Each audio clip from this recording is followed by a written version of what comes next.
Hi, everyone. My name's Robert Mowry. I'm from Delmar Medical Pensions, and I thought that I would just talk about some of the events that I went to in December 2025. Started out the month by going to Opal's event at the Ritz Laguna Niguel. Opal, this group is focused on the family office space. They're trying to service people that are trying to invest at scale and have more than adequate resources to do so and want to more seriously structure what they're trying to do around that. So I went to the speakers in and around tech, sports, just a little bit of a hodgepodge. How Detroit continues to grow, and there are some former NBA players, Chris Mullen, I believe, that are meaningfully investing into the space by creating mixed use buildings, investing in local initiatives, making sure that grants get funded and small businesses get lent out money. Met a lot of people that I had known from other conferences that are already working with family offices to help them invest into either individual venture deals or real estate deals. I talked to a guy that was doing some development in LA in and around where the wildfires had burned in Altadena and Pacific Palisades, and talked a little bit about how that land was being used.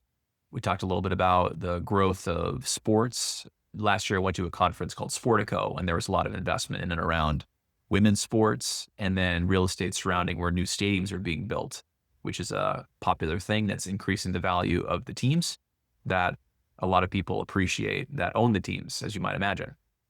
So I went with a buddy of mine who I went to law school with, and we've had a good time meeting people, chatting with other people in the space. And it's a great event. It was because it's December. The Ritz always does a nice job with their decorations and gingerbread houses, but you're still overlooking the ocean.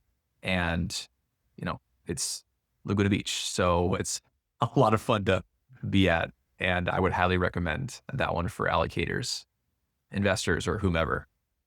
And then I just came back yesterday from one at the University of San Diego where Pankaj did a great job of introducing all of these founders along with some really good investors to give these AI pitch participants some good feedback on the things that they were building and help with that momentum to get where they want to go.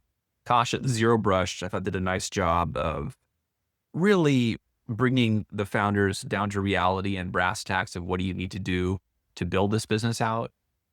And I appreciate that really approachable, tangible, step-based, process-oriented type way of looking at a business and breaking it down. Amy Benton and Maisha that work at the Brink did a great job of building them up, telling them what they can do, how they can use their existing traction to get more investors and then continue to double down on what's working well.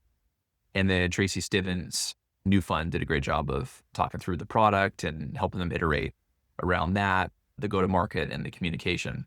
So a great panel to help what were some great presenters. One of the companies was Mood Ring AI, pitched by Lillian Wool. And she was talking about how AI proactively can be like a Grammarly that helps organizations stay compliant vis-a-vis their HR department, making sure that people are communicating in the same way that the organization wants to represent itself as a culture, and making sure that everyone feels heard. And what is said over text often can be misconstrued. So I think that's an interesting space with already a lot of investment going into preventing HR issues that can lead to people losing or lawsuits. And with AI, it can just do such a fabulous job of reading back to you your own intent before you send it to be absolutely sure that you're putting into the Discord or sending in an email exactly what you intend to. Andre did a great job with his athlete tech platform that allowed people to use a phone to scan their hitting. He was talking about being a coach for 15 years and how the traveling teams, parents are always trying to get their kids better with trainers. And the real difference maker is tooling that a lot of these trainers have to help people get better form and execute better under pressure. So he had an interesting case around the growth of his app and getting it into the hands of other coaches and into programs. Thought that was really compelling and cool to see the 3D analysis going into the baseball swing. And then Zed Aiden and Zedinian at Van did a great job of talking about their social networking platform that works with different colleges or organizations and connects you with other people. Because the idea that you get on university, you have interests when you get there, and communicating those interests to find other people is really a meaningful way of immediately hitting the ground running by finding friends and connecting and being part of a community there, or starting your own with other like-minded people. And so I like that interface and the ability to use chat just to talk through what kind of groups you could join, and then to have it reach out to find those people instantaneously and then do something with that relationship in terms of follow-up. Dee Narla with Mira AI did a great job of communicating this documentation tool that sits on top of complex EHR systems that are really specifically built for nurses that can help prevent burnout, allow them just to dictate through their charting exercises and get done the part of the job they don't really like to get done more efficiently and quickly. Trevor at Ghostwing AI did a great job of talking about how the future of drones is here. He has a few perspectives that I thought were really sharp on emphasizing autonomous reason-driven swarms and giving them some cognition level function on the battlefield that allows them to coordinate. And he's working with a Navy SEAL that has a really good perspective on how this can be best done. And apparently the DoD is buying millions worth of these drones like right now. So it's a defense tech in general is a really compelling space to be, but certainly drones is on the tip top of that.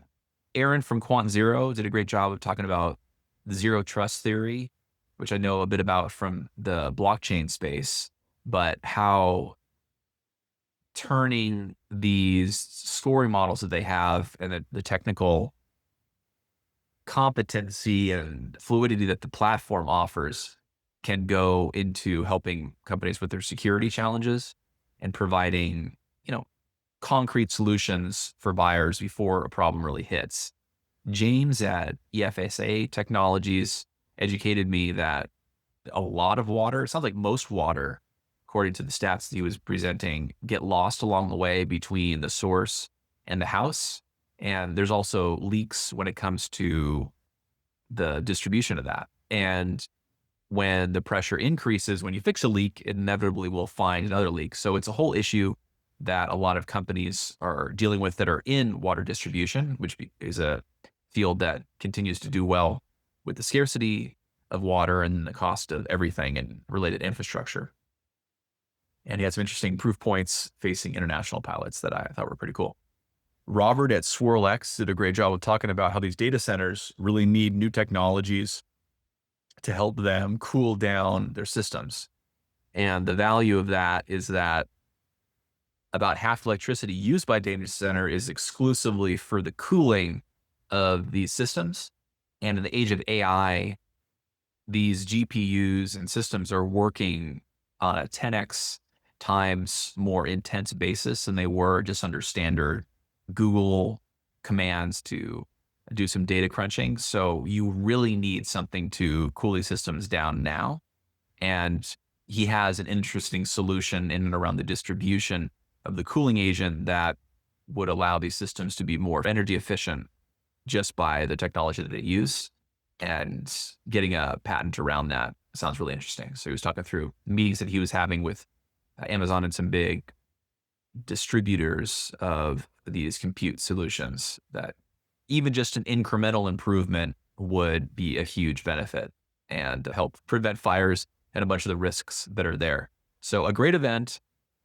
I like to go to a few events in December because it's only really committed technologists or financiers that are out there. Everyone else is kind of put on the autoresponder and are living their best life. So try to do more of these monthly updates because people are asking about them. And hopefully I can provide a snapshot to couple with what I'm writing on LinkedIn, where I give a little glimpse into what I'm doing. Happy to be a resource for anyone in the Los Angeles, San Diego, or Orange County area for interesting events related to finance, which is what I do. or med tech and regular tech, which I have an interest in. Thanks, guys.